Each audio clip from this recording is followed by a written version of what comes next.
From the Berkshires to the Sound, from wherever you live in MLB America, this is Inside the Parker. You give us 22 minutes and we'll give you the scoop on Major League Baseball. Now, here's Baseball Hall of Fame voter number 57. You have another hot take. Will not NOT make the playoffs. Shohei me the money. Rob Parker. Come on! I've been covering Major League Baseball for almost 40 years now. In New York, in Cincinnati, in Detroit, in LA. I love this game. Let's go! Welcome into the podcast, and I'm your host, Rob Parker. And what a show we have for you today. Before we even get started, remember, press this button, the subscribe button, so that you're always here, always up to date with all the best coverage of Major League Baseball. As you know, I've been covering baseball since 1986. I love the sport. This is the place for your baseball fix. Inside the Parker, sponsored by Cuffin Season. Lock in the flavor your taste buds will love at cuffinseason.us. Get yours today. And for an extra 10% off, use the code MLB Bro in all caps. Welcome into the podcast. I'm your host, Rob Parker, and what a show we have for you today. Coming up, right-hander Max Scherzer from the Toronto Blue Jays. He drops by. Also, we'll check in with the Phillies with MLBBro.com's Chris Wilder. He's an editor and a reporter there. Also, foul or fair, let's go. To lead off, it's Getting Robbed. And keep them up. Rob's hot take on the three biggest stories in Major League Baseball. Number one. You smell that? It's the New York Metropolitans. Indeed. Wow. The idea of how bad this team is. We saw it on Wednesday night. They were up 6-0. And they give up a 9-piece that included 2 chicken breasts and all white meat. I mean, to the Atlanta Braves, and they lose a disgustingly bad game on Wednesday night. The Mets have now lost 12 of their last 14. Coming into Thursday, they have the series finale against the Braves at Citi Field to close out the 3-game series. The Mets find themselves 5 games behind the Philadelphia Phillies in the NL East, and they are going the wrong way. It is really bad. Struggles all over the place. This is a team that got off to a great start, even though Juan Soto didn't. So people thought that this team would be off and running and have a chance, right? In the NL East, they almost had a chance to get to the World Series a year ago. That didn't happen. And all they did was add Juan Soto, one of the most sought-after free agents ever. And instead, they're in a rut. It's pretty bad in Queens, and they need to make the playoffs and get this righted in the final 2 months. Number two. If you're a Cincinnati Reds fan, you have to be dancing in the street in the Natty. I mean, Hunter Greene, your ace, returned on Wednesday after nearly 2 months out from injury and against a great team in the Phillies and shut them down. 6 shutout innings, only 3 hits, no walks. I mean, how do you not feel good about where the Reds are and can be now having Hunter Greene back in the fold? The Reds are winning. They're on a streak now, and now they continue to get better with their ace back in the fold. So this is good news for Cincinnati, good news for Hunter Greene. We know how good he is. The only thing that has stopped him hasn't been opponents' bats, it's been injuries. So Hunter Greene back in action for the Reds, and that's good for baseball and good for Reds fans. Number three. I cry foul, double foul. Why have the Seattle Mariners had to retire number 51 twice? Once for Randy Johnson, the big unit, and then for Ichiro. We get it, both Baseball Hall of Famers, but there's no reason these two should have been wearing the same number. And you know what? I get it. Ichiro asked Randy Johnson. Randy, of course, said, of course, if you want to wear it, go ahead. But somebody in the front office, the somebody in the uniform team, the equipment manager should have said, nah, you know what? Randy's really good. He's got a chance to be at the Hall of Fame. You don't want to do that, Ichiro. You want your own number so that you don't have to retire the same number twice. It's great. And I know it's happened in other teams and it's not unique. But in this case, when Randy Johnson put on that uniform in Seattle, you knew he was something special. And the same thing with Ichiro. He was Rookie of the Year and MVP in his same season. So I just think that was a mistake. It would have been great if they had their own numbers. Here comes the big interview. Listen and learn. Oh, it's so good. Now let's welcome into the podcast right-handed pitcher Max Scherzer from the Toronto Blue Jays. Join us. Max, how are you? Rob, how's it going? Good to be on. Always good to have you. And Max, let's just talk about you, your season, how you're feeling, and you're back out there getting people out. Yeah, I'm finally getting healthy, finally getting my hand and thumb underneath me, and getting in mid-season form. So this is fun. We've had a great team, great season so far, but this is when the real fun starts, when the pennant chase starts in the postseason. So hopefully I'm pitching my best here at the end, and I can help the Blue Jays win. And let's talk about the Blue Jays. Really turn the season around, and you guys have a real shot, not only to win a division, to make a run in the postseason. How good is this Blue Jays team?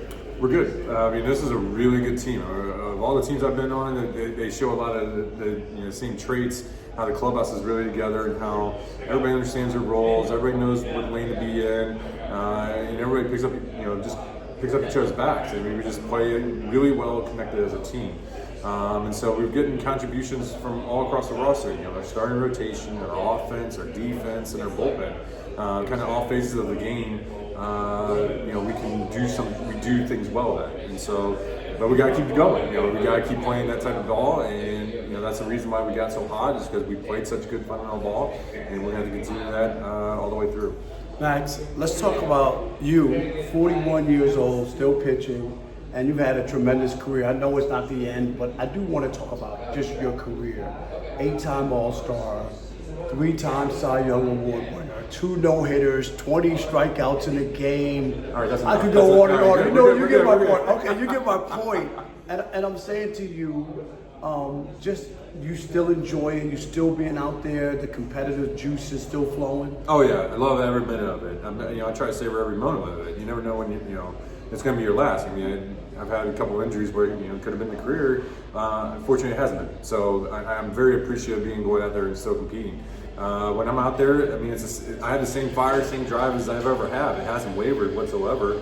And so, for me, putting in the work and doing everything it takes to be out there on the field, it's all worth it. It's so much fun because when you can compete and win, there's nothing like it. I just gave you all these accolades. Tell me, and I know it'll be hard, but your favorite moment so far in your career? And obviously, when you pitched 2 no-hitters, I'm sure the first one was sweet, and to be able to do it again. But is there some moment, and you've won 2 World Series? What's your if you had to win? Yeah, you're going off there. Guys, like my favorite moment is I win the World Series. I mean, that's what we play the game for, is to win those, and to have two rings. Man, that is special stuff. So that's the first thing your mind goes to. I mean, that's why you play the game. You play the game to win it, win the whole thing. That's why we do everything we do. But on an individual, like one moment out there where you know what I mean, when you look back and think about, wow. I mean, 20 strikeouts in the game is incredible, but a no-hitting people. So obviously the Cy Youngs are really special because it's recognition that you're the best. But if you're looking for a single game, that's kind of a question people ask. Would you rather throw a no-hitter or strike out 20? My answer is I'd rather strike out 20. Is that right? That was so much fun. That's wow. That short list and the guys you're on the list with. That to me is better than no-hitter.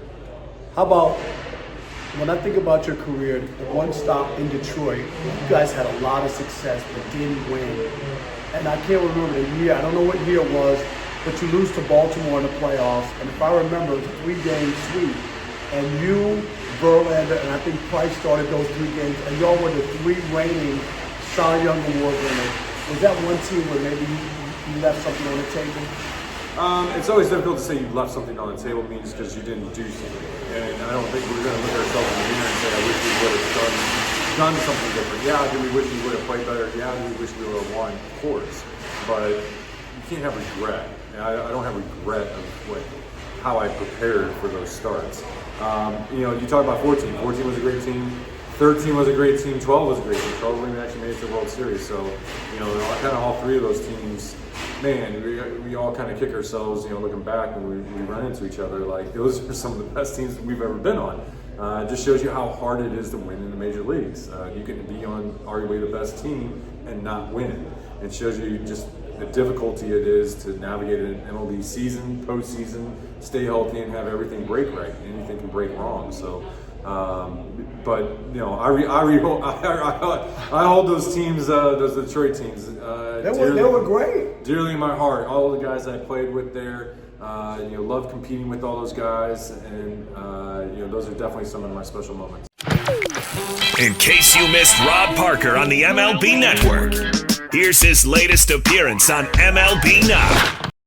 The Showdown is not meant to cause offense or harm. The viewer acknowledges any reliance on the accuracy or completeness of said content should be done at their own discretion. The host apologizes in advance for any affront as a result of personal attacks. All right, Showdown time. Our good friend Rob Parker is joining us now. Rob, let me start with this. This is a great honor. Your alma mater, Southern Connecticut State University, has a Rob Parker press box. How about? And look at this. And you're still alive. Rob, congratulations. Thank you. Yes, it's going to be dedicated on October 4th at homecoming, and what an honor, BK. I'm humbled by it all. I really am. We've shown you have a mural at your high school in Queens. You have a mural press box. You're a living legend. You're a legend roaming the earth among us right now. Congratulations, Rob. That's fantastic. No, thank you. It means a lot. I still remember the day my mom and I took the Greyhound bus from New York up to New Haven, Connecticut. Yeah, for journalism orientation with the idea of me being a sports writer. 40 years later, my name will be up there forever. That's kind of scary. That's tremendous. No, it's tremendous, Rob. Congratulations. All right, you heard what I said. Ohtani playing with fire. Again, Rob, I enjoyed the game. I enjoyed him facing off against Trout last night. I'm not a killjoy. I'm saying if you're looking at your investment, if you want to win, he's such a great offensive player. You're playing with fire on this if you continue to treat him like a conventional starter. I'm with you. I've been saying this enough already. He had some fun doing it with the Angels. Last year, they won the World Series. He didn't pitch one inning. He's not going to be the reason pitching why they win the World Series this year. And you know what? The way he's pitched anyway and the amount of innings he's going to pitch, you'll be better off putting Craig Swan out there. I mean, really. You're going back again. Now, Google Craig Swan. That's right. Yeah, getting into the Mets way back when. You did say the Padres would win this division. I have to say, the Dodgers got up 9 last month, Rob. I thought it had to be over. This morning, Padres in first place. I'm not really surprised. Let's be honest. The Padres should have beat the Dodgers last year and should have gone to the World Series. Yep. You know that. Yep. They choked down a 3-1 lead. They were better than the Dodgers, and they choked. And this year, despite everything that went on, I still like the Padres. And then they go out at the trade deadline and load up and have a tremendous bullpen and all kinds of stuff. This team is really good. And if they don't get to the World Series, something is wrong there in San Diego. Okay. Yeah, look, a lot of that has happenstance. But last year, you're right. They stopped scoring, had their opponents down. Count was 9. Could not score a run for a long time. That's bad. But they're on top now, and you're right. They sensed a little weakness, a little lethargy in the Dodgers, and they're getting after them. All right, the Brewers now. Tell me you're buying the Brewers 12 in a row, Rob. You're on board now, right? I'm not buying the Brewers. When I look at the Brewers, I see a $3 bill, and I hate to say that, but I do. Do you ever watch one of their games? Do you ever watch one of their games and just watch them? You're one of these sports writers talking about the defense and grit and guts and base running. That's what these guys do. I've seen them. I remember they swept the Dodgers, so I watch a lot of Dodger games, so I did watch the Brewers. My problem isn't with the regular season. We've seen this movie with the Brewers. Come on. And I'm just it's a different club. They're going to be rolling out Peralta, Woodruff, and the Miz. Okay. It's a little different. Do you believe that they're going to the World Series? Because I don't. Until they show as me good that. a shot as anybody, and in fact, probably I would favor them, I think, against everybody. Look, Phillies might be the best team in the whole league, but I might favor the Brewers over everybody slightly. It's a crapshoot, but slightly. But here you go. You were the same guy who's saying, yeah, the Twins will win a playoff game eventually. It took like 20 games in a row. I'm not on the Twins.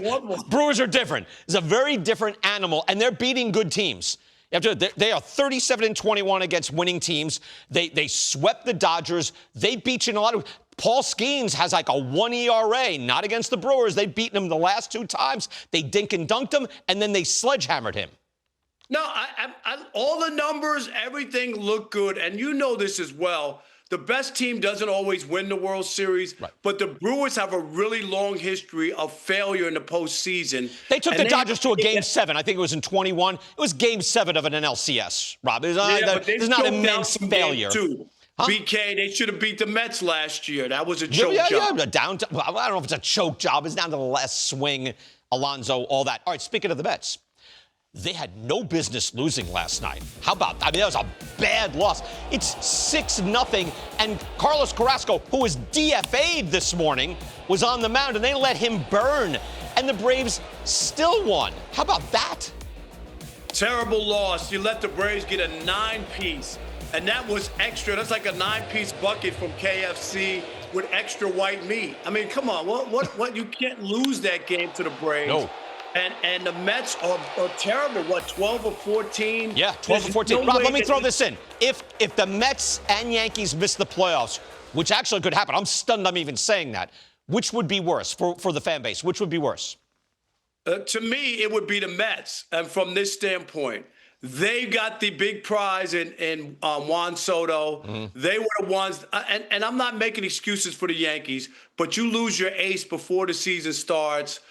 That's a big blow. The Mets haven't had the kind of injuries that the Yankees have had to endure. And I believe everybody thought the Mets were going to be there, and they got off to, a pretty good start, even when Juan Soto wasn't hitting. And to be this bad where they are, and we're almost, into September, is shocking that they're this bad. Yeah, I would say it's almost equal. It's like it's stunning in that the Mets. The way they got off to that start, even though Soto was bad and the rest of the team was good, it's more surprising. And I think it's a little deeper, that cut, if they don't make it, because there's just an all-around failure that's not quite explainable. Because Soto's not terrible. No one's Alonso's having a nice year, right? Lindor, on the whole, is doing okay, not great. But from where they were and where they're supposed to launch and the way they started, I think it's going to be a bitter disappointment. Big time, BK. When they got Juan Soto, they won. They were supposed to be the kings of New York in baseball. Yeah. They stole him from the Yankees. And Soto was great for the Yankees, helped them get to the World Series for the first time since 2009 and all that. You grab him away from the Yankees and you don't make the postseason, something's wrong there. All right, Rob, great stuff. Congratulations on the press box about I appreciate Connecticut that. State. Thank you, Rob. We'll talk to you next week. All right, BK, thank you. All right, Rob Parker there. Even when we agree, we're yelling at each other. I think that's the magic. Remember this play? Manny Machado, Freddie Freeman, the postseason. Yeah, this is not okay. That's illegal, and yet it keeps happening. It happened again. That's next in our baseball-y plays.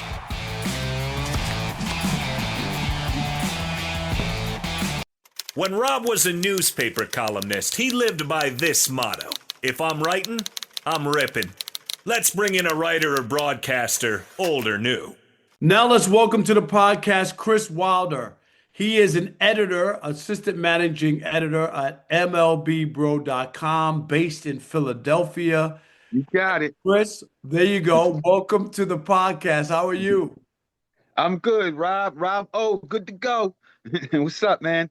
All good, man. I want to talk about the Philadelphia Phillies. You see them up close. You're there in Philadelphia.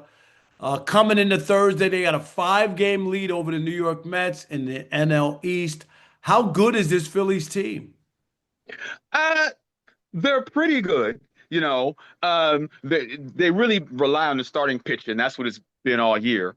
And the problem is their bats. They don't perform when they're supposed to. They only scored 1 run the last 2 games. They They don't hit when they're supposed to. The top of the lineup hits, the bottom of the lineup doesn't. Right now, the bottom of the lineup's hitting, and the top is not. That's been going on all year. You know, um, how good are they? They're pretty good. They're pretty good. I can tell you all the faults, yet they're still winning. You know, Big part of we the we winning have a bad. Yes. is Kyle Schwarber and what he's done this year. I mean, I know everybody wants to hand the National League MVP to Shohei Ohtani already, but he's been pretty darn good for the Phillies. Over 40 home runs again. You know, is at Yeah, the he's top of doing. the RBIs. He's the most consistent player. He hits no matter what. You know, they always count on him. The problem is, um, do you Rob Thompson, the manager, has been deciding whether he needs to protect Bryce Harper or protect Schwarber in the lineup.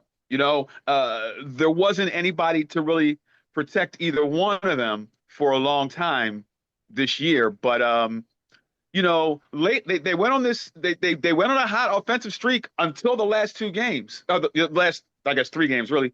They before the Reds they played the longest interleague stretch in history. They have 21 games against American League teams, you know, and they basically did just above 500. but but they're hitting now. I mean, you know, when the postseason comes around, I like them because they're peaking now.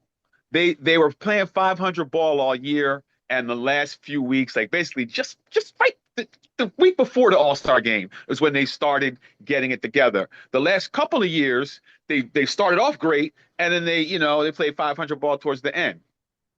Well, let's ask me. All right, I want to ask you about Bryce Harper, who was hurt and has come back. Where is he? And you know, I mean, I'm a Bryce Harper guy. I think he's a tremendous player. He's hit a lot of big home runs and hits and big spots. You know, a couple years ago, looks like they were going to get to the World Series and you know, and have a chance Bryce Harper's clutch. to win it. Bryce He, Harper is clutch. He's clutch. When you need a hit and he's up, you're gonna get it. Yeah, he gets injured every year and he comes back slowly every time, you know, and that's going on now. But what I like, if you're a Phillies fan, I'll go back to that 500 ball at the beginning of the season thing because as they're peaking now, he's coming out of he's recovering from his injury, and you know it seems like it's all coming together. You know, obviously he's still a team leader even when he's injured, and he's a a fourth in the team can't be taken away, and this injury he's about to when he's fully healthy, I think he's going to be back to how he was when they were going to the World Series, like you're talking about. our guest is Chris Wilder. He's assistant managing editor at MLBBro.com. He's based in Philadelphia. We're talking about the Phillies. Last thing, I want to ask you about the NL.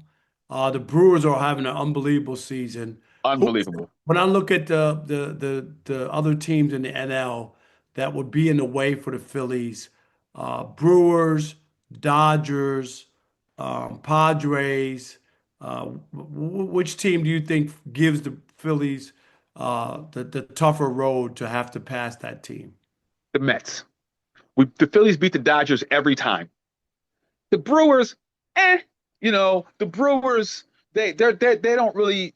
The Phillies don't have a problem with them. They 500 them, I say. The Mets, that's where the problem is because maybe the Mets get in their heads. I don't know.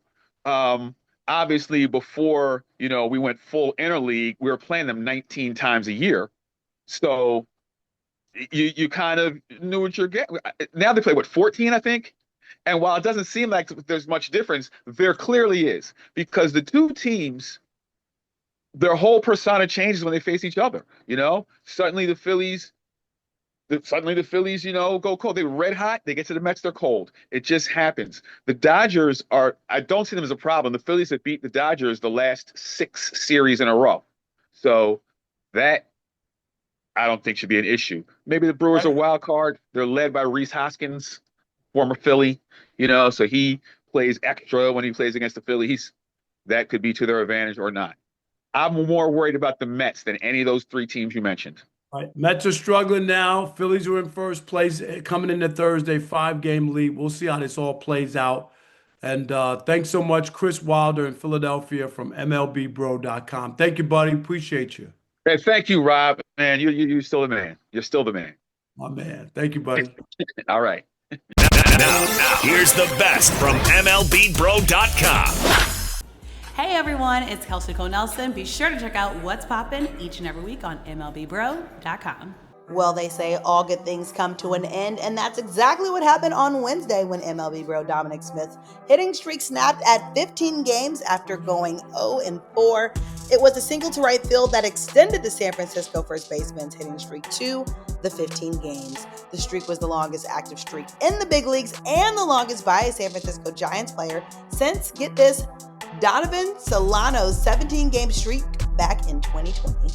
This was yet another highlight reel for the 30-year-old veteran Smith, who was drafted with the number 11 pick in the 2013 MLB draft out of high school by the New York Mets. The left-handed hitting Smith and his Giants squad have now lost 5 straight home games in which they were outscored 32-5. It's sponsored by MLB Bro, because you need to know. That ball is. It was a big week in the big leagues. Who's up? Who's up? I don't believe it! My, oh my! Is it foul or is it fair? And now, from MLBBro.com, here's J.R. Gamble. Giancarlo Stanton passed Jason Giambi on the all-time home run list this past week. JR, is it foul or fair to say that Stanton is already headed to the Hall of Fame? Yeah, that's foul. Not yet. Giancarlo Stanton is in his 16th MLB season. He's 35 years old, and he's hit 441 career homers, which leads all active players. He's averaging 28 home runs per season throughout his career and hit 27 and 417 at-bats last season. Key. In addition to Stanton's MVP season, he's hit 30 or more homers 7 times in his career, with a high of 59 in 2017, signing that 13-year, $325 million deal, moving to the Yankees, who took over the cost. This is what will help him make Cooperstown. There's less than 30 guys who have ever reached that 500 homer milestone in MLB history. So getting to 500 is a must, or he risks being the Fred McGriff of this era, retiring and hoping a committee will sympathize with your cause as you age. Stanton's playoff excellence is noted. He hit 7 homers in the 2024 playoffs to lift the Yankees into the World Series. He also hit 6 bombs in 2020. Here's what hurts. He hasn't won the World Series with Judge, and he hasn't had 600 at-bats since 2018. And Yankee fans don't really like him like that because of the nagging injuries that have limited him at times and the high expectations. So we will see. But right now, he's not quite there. Hit the final 59, and we're talking Giancarlo. Make way for Weekend Wagers. Yo, it's Sean Bo. Fire up those bed naps. Let's go. That lost bug bit us twice last week. Brings a season record of 17 wins, 23 losses. But let's get this train right back on the tracks. Pick it up, starting on Friday. We're going with a couple dogs this weekend, starting with the road dog Texas Rangers against the suddenly streaking Toronto Blue Jays. But you know what puts out them ice cold boys from the north? That firearm of Jacob deGrom. I think he shuts them down. Go ahead and take the Texas Rangers on the money line. Then on Saturday, we're going with the home dogs and the West Sac A's. It doesn't matter who you got lining up for the Angels. Those young boys in West Sac know how to send that ball over the wall, and that it. Hi, I'm Rob Parker, the founder and editor of MLBBro.com, where we cover black and brown major leaguers. 75% of the content will be about the current black and brown stars in Major League Baseball. The other 25%, we'll take a look back at some of the great black players. On the site, there'll be a ton of great written stories and videos and features. MLB Bro, because you need to know. MLB fans, when it comes to Major League Baseball, no one covers it better than the Odd Couple. Fact. I am the baseball king. First, second, third, and home. We're leading shows with baseball. Ball game over. They don't watch it. They don't know the game. All in one place. Let's go! Right here on Fox Sports Radio. I love baseball.